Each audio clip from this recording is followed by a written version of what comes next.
match was Bro, insane, fam. listen. I don't want to hear nobody say that Christopher Daniels is old. I'm a fallen angel. I'm a fallen angel.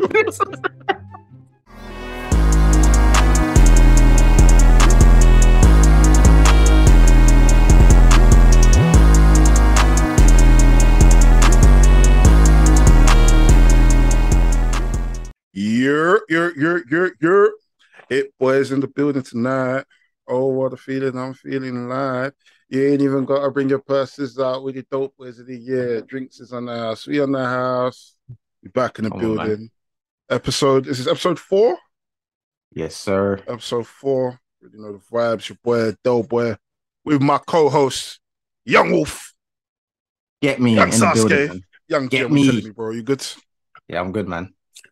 Feeling a bit active this week, so energies are here. Bro, last week we was fucking tired, man. But you know, we live, ready to get cooking, man. We ready to get cooking. Let's start off first. Let's start off first briefly with MLW. I didn't really get a chance to watch too much of it, but how was MLW this week? Annoying. Yeah. We had 2 matches on the card. We had Jacob Fatu versus Hammerstone, which opened the show. That went for about 25 minutes, I want to say. Yeah. Decent match. It weren't terrible. Just the ending. Just too many kickouts, too many false finishes. And in the end, Hammerstone ended up retaining the MLW World Championship. I just don't get it. And the crowd was so behind Jacob Fatu as well. I think everybody in the building believed that he was going to win. But it's obvious that the MLW higher-ups are just very keen on Hammerstone. Maybe he's doing well in merch. Maybe he is drawing in terms of the small ratings that they get. So it is what it is. Then we had Taya Valkyrie and I can't remember who the other 2 were, but they had a triple threat match for the Women's Championship. And that was the main event? That was the main event. That closed the show. Fair enough. Yeah. It was okay. It weren't anything special. Taya retained as I expected her to. I didn't really expect it. But then I'm not going to act like I fully expected her to, because obviously she's supposedly meant to be doing stuff with AEW soon, or she has done. I don't know what her status is, but that woman's everywhere, man. She's on Impact, she's on MLW, supposed to be working with AEW. So shout out to her, because she's getting the opportunity after being done by WWE in terms of like ageism. So yeah, that was the show. Honestly, that was literally the show. Nothing special went down. So the question I pose to you is, who do you think is going to be the next challenger for the MLW World title? Because I feel like with the MLW Women's title, the division is still a bit fleeting. There's not that many people. Also probably going to be outside. There's nobody that we really know who's going to be signed to the company. But in terms of the MLW, the men's heavyweight title, the division is everywhere. It could be anyone. Who do you think is the next person to challenge for the MLW World title? I can't remember their name. The tag team that we were talking about last week that lost the tag belts. Oh, Hustle and Power. Either of those 2, I feel like are next up, because they were teasing the fact that they were kind of thinking about themselves individually over the last couple of weeks. So that could play into a factor of them wanting to be the next contender, having a match, number 1 contenders match, and either of them going to on to face Hammerstone. Jacob Fatu, it has been confirmed that he is going to be facing Johnny Mundo, whatever he's going by now, for the middleweight championship. So I don't really agree with that. I don't really know what's going on, because it's kind of like you built him up again. He was up there, and then, not to say that the middleweight championship is a downgrade, but it's like he's kind of come back down. So yeah. What about you? Because I'm not too sure what's happening with EJ and Duca, I would assume that because him and Hammerstone had a program not a few months ago, but I'm assuming it hadn't actually played out yet. But Calvin Tankman, I feel like is someone that could potentially be up next, or even maybe someone like Alex Kane. Alex Kane, he's doing bits. Yeah, I mean, I need to watch the match, but if you're telling me it's a decent match, then hopefully this could be a run of string of good matches under Hammerstone's belt. Because since he won the title, I felt like I wasn't feeling terrible. I wasn't feeling the reign. But I have seen a few people on Reddit and Twitter talk about this match being. It's a good match. It was a good match, so I definitely. And that's the thing. I've never been critical of Hammerstone in the fact that he can't wrestle. Like he wrestled well. And like I said before, like his middleweight title, his open weight title run, he was having bangers. Bangers. It's just that since he won the world title, it just seems like they wanted to create a mini Hulk Hogan, which I'm not for. But I'm not on that. Should be interesting to see what happens. I know they've revealed the new group that's headed by Raven. Yes, yeah. I believe they came out as well. I did kind of skip over that, but I believe they came out after the match as well. Yeah. To cause a bit of havoc. So yeah, that's an interesting one as well. See where they go. They've been playing that about for maybe like a year with these people, like attacking people and then dropping a calling card on them, and now they finally revealed Raven as the figurehead for that. I don't know whether I'm invested or not. I just have to kind of see play out. Like I've always been a big fan of Raven. Clearly, it's not wrestling, so he's just gonna have a lot of wrestlers under his tutelage. So it should be interesting to see, like we discussed last week, in terms of like the balance of like the Lucha Underground, mythical, cinematic stuff with MLWs. They kind of need to find the balance of where it works perfectly together. Where if one has to, I think one has to more so be compromised for the of course. Do you know what I mean? Is it just going to be wrestling, or is it going to be the cinematic world where wrestling just revolves around it? So yeah. Anyways, let's quickly tackle on to ROH. How did you find ROH this week? Very heavy on the wrestling, but it was enjoyable. There were some actually good matches that took place this week. I didn't really expect, my expectation of going into ROH was kind of just expect more. Just expect a generic show. Don't expect anything too hectic until next week, before Supercard of Honor. But yeah, I thought for the most part it was good. Let's quickly run through some of the match. Well, we're going to run through the card, but we'll talk in depth of the matches that we think were good. Mark Briscoe versus Tony Nese. It was a good match. Decent match, yeah. Like calm opener. Yeah, calm opener. Then we had Trust Busters versus AR Fox, Metalik, and Blake Christian. Why was this match good? I enjoyed it. I really enjoyed this match. There was certain points that Dafari was shouting legal tag. You're just killing me. I'm a trust buster. I'll be real. I've said it. Yeah, I'm a trust buster, man. I'm a trust buster, man. Yeah, it was a fun match. It's very interesting to kind of see where they go with the AEW Ring of Honor 6-man division. I didn't think I'd ever want to see a team like AR Fox, Metallica, and Blake Christian. It works though, isn't it? I'm here for it, man. I'm here. We had Lady Frost versus Sky Blue. Yeah, it was decent, man. Yeah, decent. Sky Blue's kind of feel like that's a Tony Khan project. I feel like he's really gonna try and push her to the moon. 100%. And hence me saying that Ring of Honor is literally just AEW 2.0. It's the same exact booking. It's the same exact booking. Same exact booking. Then we had Rhett Titus and Tracy Williams versus Roosh and Dralistico. Roosh and Dralistico, they do not care about the Code of Honor. They just want to fight and cause havoc. And bro, this was a good match, man. I can't Very good. This was a good match. Roosh is him, man. Bro, do you know what it is? Let them have their fun in the tag division. I don't know what happens next, because of course they want to build LFI. They need to probably bring back Roosh's dad. He was a previous part of LFI. Kenny King, he's in Impact, so he probably won't come back. Dragon Lee's in NXT now, so he's definitely not going to come back. Yeah, they just need to listen. They just need to stack this faction. 10 man deep. I'm here for it. 10 man deep. 10 man all masked up. I'm here for it. Darius Martin versus Matt Taven. This was a good match. Very good. Yeah. I can't lie. I've been telling niggas Darius is better than Dante. Darius is better than Dante. You think? 1,000%. Darius is way better. I prefer Darius over Dante. I think Dante is good, but I think it's more so like we've seen him in more matches. But when you see them in tag matches, Darius is him, man. Mm-hmm. Darius enough. is the glue. But also, Matt Taven. Can't sleep on Matt Taven. You fam. can't sleep on Matt Taven. Don't get me wrong. I've had my criticisms of him, but Matt Taven can go. Matt Taven can go. This was a good match, man. I can't lie. We then had Brian Cage versus Tony Deppen. I didn't really care for this one. I did not give a shit about this match. I did not give a shit about this match. Then we had Shane Taylor versus Silas Young.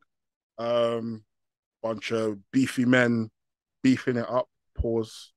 Yeah, it was yeah, I don't think it lived up to the expectation that I had for it.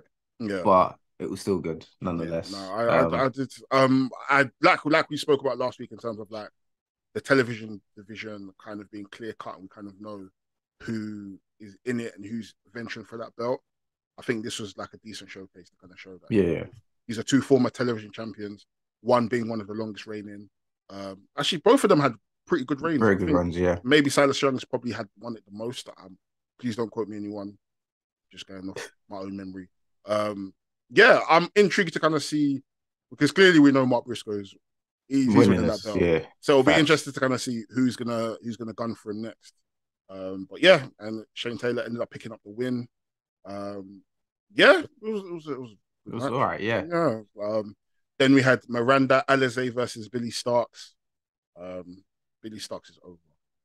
Facts. She's a young kid. She's got people there. Yeah, and it's mad because I knew about Billy Starks before I ever saw her wrestle. Years ago. I think she has something called like the Billy Starks brand. So I don't know if you used to see like indie wrestlers with like BSB on their knee pads. No. Yeah, her. Was it her? Yeah, she's over as hell. That's crazy. Where? And yeah, no, it was a good showing. It was literally just to put her over.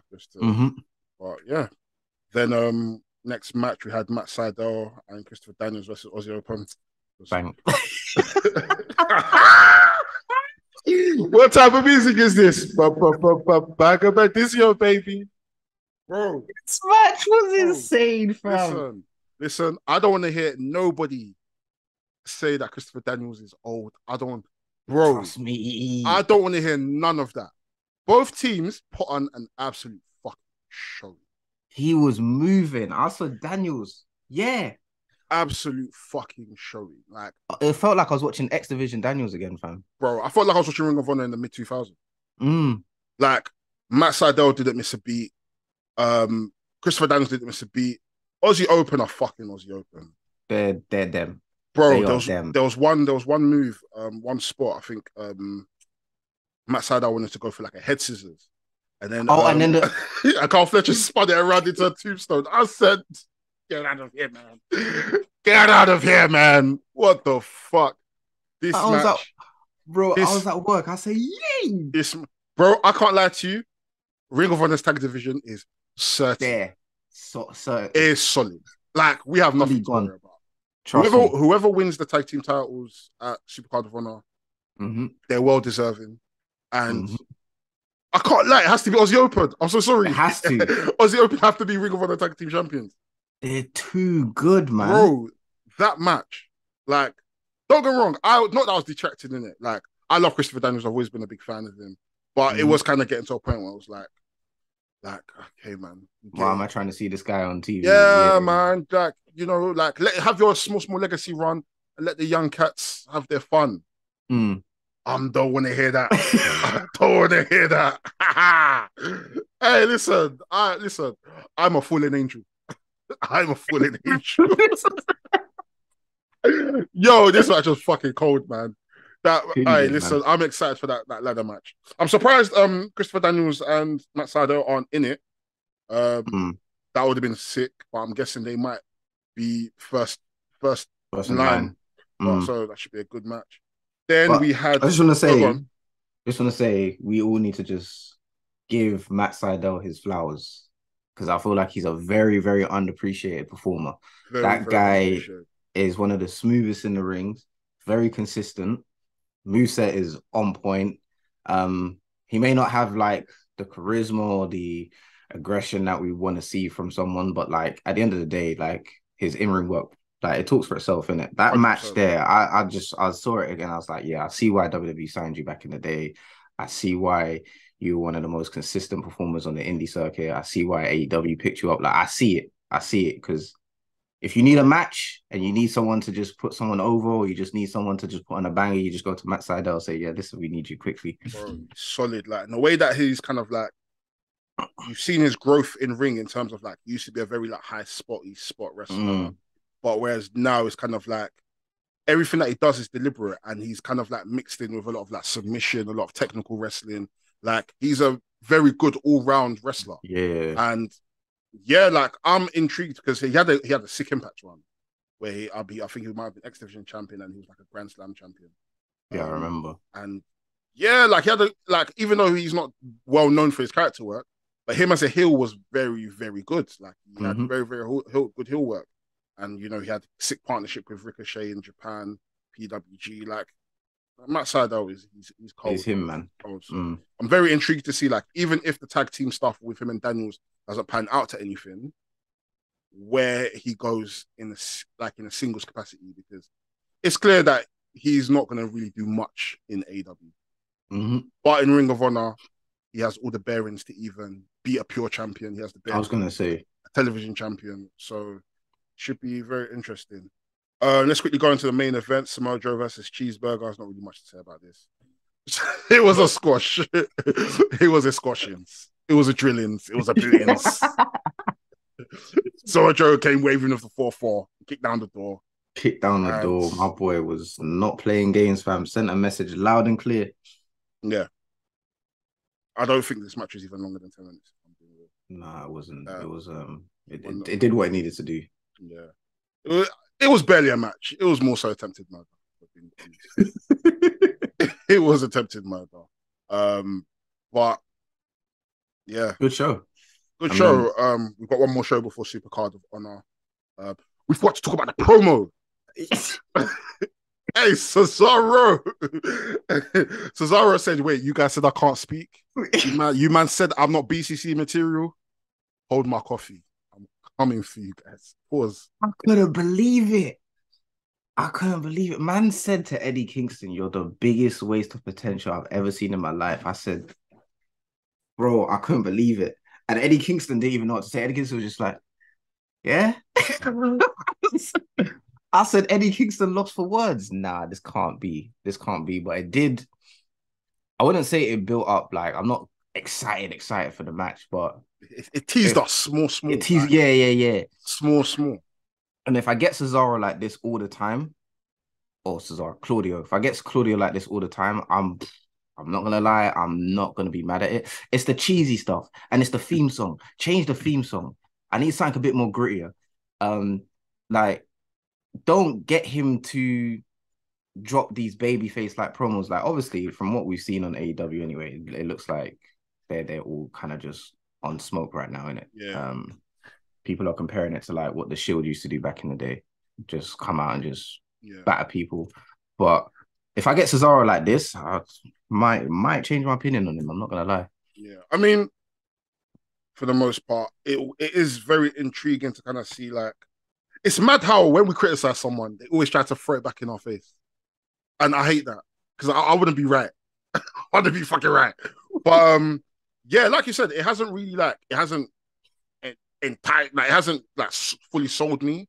I'm gonna enjoy the match anyways, but at the same time, it's like it's small, giving me breadcrumbs of like, oh, this is potentially this could be match of the night if especially that we're seeing some sort of like personal digs and it's been built that they've had this rivalry for 15 years.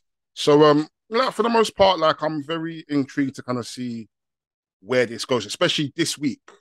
This is the last show before the actual pay-per-view on Friday. Yeah, I'm very intrigued. I want to see. As far as I'm aware, they haven't touched each other yet, have they? No, they haven't touched each other yet. So maybe we could see that, because at this point we know Cesaro's heel. You're doing this. You haven't got any honor. So maybe Eddie Kingston needs to throw the first strike and they turn this match into a match without honor. They don't need to shake hands. Yeah. It's clearly a personal rivalry. Like, And if they're able to kind of do this well, then it kind of shows us that, you know what, having personal rivalries don't have to be that one-dimensional thing of them attacking each other every single week. It could be it could be to the point where it's so personal. Maybe that's what it is. It's so personal that Cesaro he doesn't want anything to do with it. He doesn't want to touch him. He doesn't want to waste his breath on him. He doesn't want to do any of that. True. The fact that he's even had to cut this promo, he's wasting his time. Do you know what I mean? So maybe this week will be the straw that breaks the camel's back, and then, you know, they have out all that ball, and then it turns into a match without honor. True. I'm here for it. Like, this week was a good episode. My question to you is, do you feel that ROH's show being 2 hours is too long? Yeah, I think it should be an hour. I think they should take the NXT format. Thank God, I thought it was just me. I thought it was just me. No, it's too long. I think 2 hours for Ring of Honor is too long. It needs to be an hour. Even sometimes when I was watching it, I think, fuck, this is still going. Jesus, this is still going. What the hell? It's just an excuse as well for TK to just put matches on for the sake of matches being like.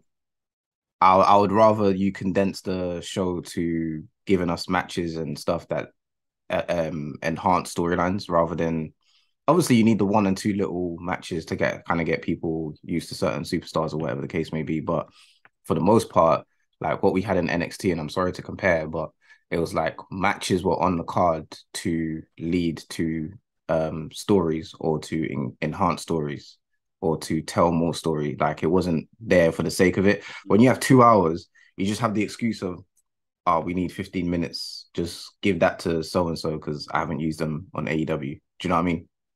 And the thing is, I'm not against like having exhibition matches for the sake of exhibition matches, but those exhibition matches have to lead somewhere, and you can't book it the same way you're booking AEW. I'm so sorry. Yeah, like, that's your problem, isn't it?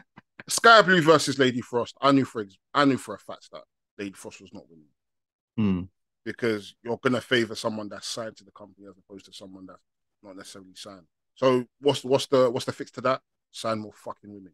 So that way I don't look at the card and think to myself, yep, this person's gonna win, this person's gonna win, this person's gonna win, this person's gonna win, because it's like it's becoming too predictable.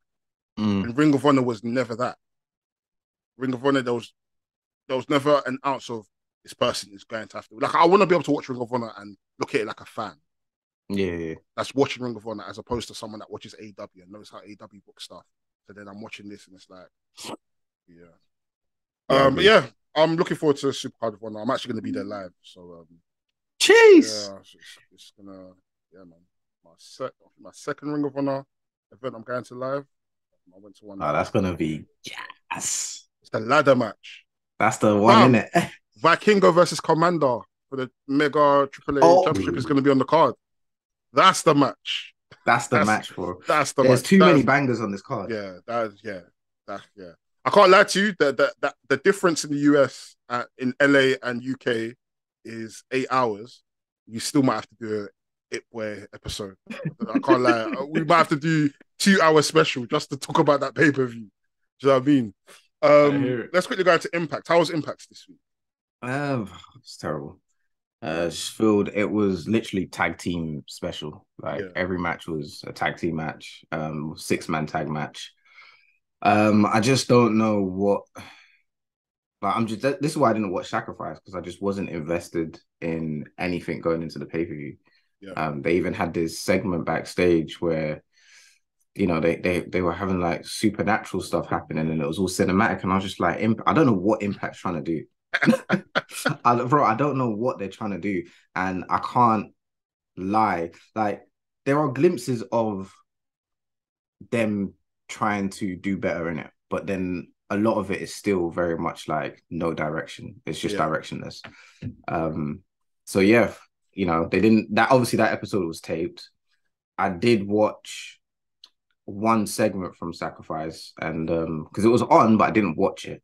So like I played it, I didn't watch it, and then I saw one segment with Rich Swann, Kaz, and the number one contender. We were just talking about Josh, unfortunately. He had to vacate the title, unfortunately. Yeah. So they were talking about that, but nothing ever obviously hasn't come from it yet because that was taped as well. Yeah. So yeah, I don't know. Impact's in a bit of a limbo right now.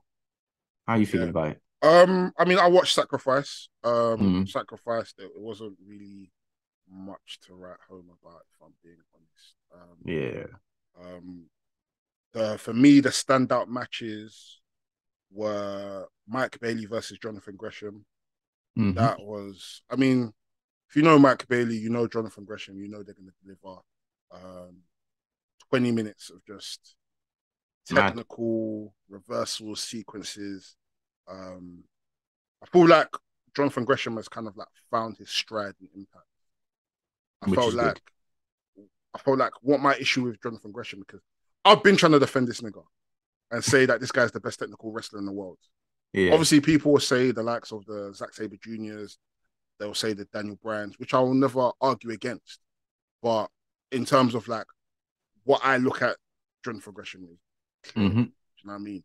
I think what my issue is Jonathan Gresham is that he was too tied down to kind of like having too many different finishes, as opposed to like having maybe like 3 or 4 where it's like, okay, cool. It works for this, it works for this, it works for that. So like Hmm. his style was very confusing to a lot of people. And Hmm. for me, Jonathan Gresham, he is like a full circle wrestler. He can do everything. Yeah. Technical wrestling, he can do it. Lucha Libre, he can do it. High flying, bro, he can do everything. Hmm. So I feel like him now being in a place where he can just be himself and kind of like ground himself to like working with different people. This match, him and Mike Bailey, they work perfectly together. Yeah. Um, Another good match, Trey Miguel versus Lindsay Dorado. Oh, Um, that was a match I wanted to watch. that was a good. It Was was it a good good? match. Yeah, it was a good match. Nice 10, 11 minutes. I think. I don't know. I feel like the more matches I watch with Lindsay, the better I feel like he is. Like Lindsay is way better than that. Like I've always thought he was okay, Yeah. but he was never anyone that I'd write home about. But yeah, that match was a good match. Trey Miguel, he's a great Impact X Division champion. Facts. Another match, the Impact World Tag Team Title matches. Bullet Club, Ace Austin and Chris Bay versus TMDK, Bad Dude Tito and Shane Hayes. This might have been my match of the night. Maybe, Hmm. maybe. Interesting. I'm gonna have to watch that one because I do want to see what the Bullet Club do. I Um, mean, Ace Austin and Chris Bay, their chemistry is unreal. yeah, Their they, chemistry they is do unreal. work really, really well together. I'm happy Badu Tito had his Impact debut. For Hmm. those who know him, you've probably seen him on New Japan Strong, New Japan. For me, he's like one of my favorite big men. I think the way he moves, pause is bro. He's a big man, but he's got like some sequences, some combos. He can do the suicide dive if you need him to, but then he's also Hmm. got that good mix of like strength and power. And he's a bully. Like, he's a fucking Mm. bully. And you know, Shane Hayes, he's Shane Hayes. He's a legend. Yeah, it was a good match. It was a good back and forth. The main event, Time Machine versus Frankie Kazarian, Rich Swann, and Steve Macklin, wasn't a bad match either. That could either also possibly be match of the night as well. Steve Fair Macklin, enough. Steve Macklin had to obviously replace Josh Alexander, Yeah. and then I think they're going to decide the world champion. I think it's in the Kushida versus Steve Macklin at the Multiverse show. Give it to Kushida, please. I I'm feel not. like Steve Macklin is going to win. Yeah, it makes sense. He was the number one contender, right? Yeah. So you kind He's of been do two chasing that. plus two. He's been chasing that belt for 2 years. Bro, you see the segment that they did where he was watching through the curtains Yeah. and he was being recording and watching. I said, yeah, you've been doing this for that long. He's been So chasing that belt, and yeah, so yeah, no Impact Sacrifice. It was okay. I at least it was better than the go home show. That go home show yeah. was terrible. What about Tommy Dreamer and Buddy Ray? Oh yes, that match, the busted open match. Was it good? The highlight of the match, the highlight of the match, yeah, was Scott Dunmore coming out and hitting the Canadian Destroyer. That was the highlight of the match. I think Bully Ray is really, really good. Yeah, yeah, yeah. I think character wise and in ring wise, I feel like Bully Ray could still like nobody shoot me. You can Even hold a though world championship. he could hold the world championship, and I'm so sorry. I don't give a shit.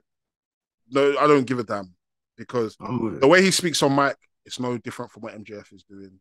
Mm-hmm. the way he talks whilst he's wrestling is no different from what Roman is doing.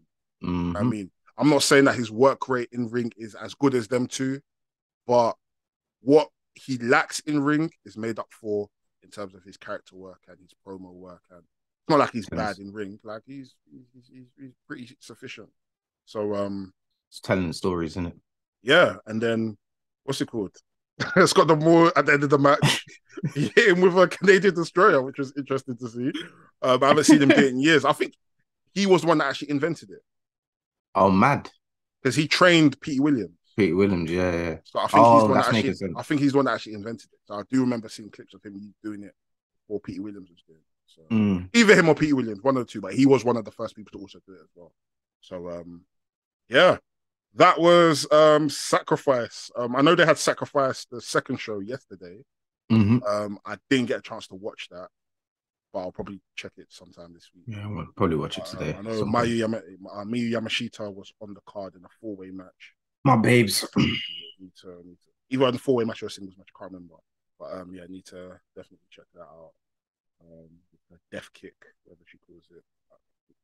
It's disgusting. For those who have never seen her before, go check her out. She's also in the intro for the podcast. Yeah, crazy shit, man. Absolutely crazy shit. Anything else we need to touch on before we end this week's It Boys? Nah, that's it, man. Obviously, next week, we'll see what happens, I guess, in it, because you're in the on the West Coast. Even if I can't make it, could possibly get someone to replace me, and then I'll probably do I'll probably send them me like doing like a small review, or probably do like an It Boy vlog where I'm out there and then just merge it with the podcast episode, innit? Could do, yeah. Yeah, man. The matchup, what we say, what matches we recommending this week? Oh, I completely forgot. Completely forgot. Oh, Che. What can I think of? You go first, though, if you got yours. Cool. Let me see what I can think of.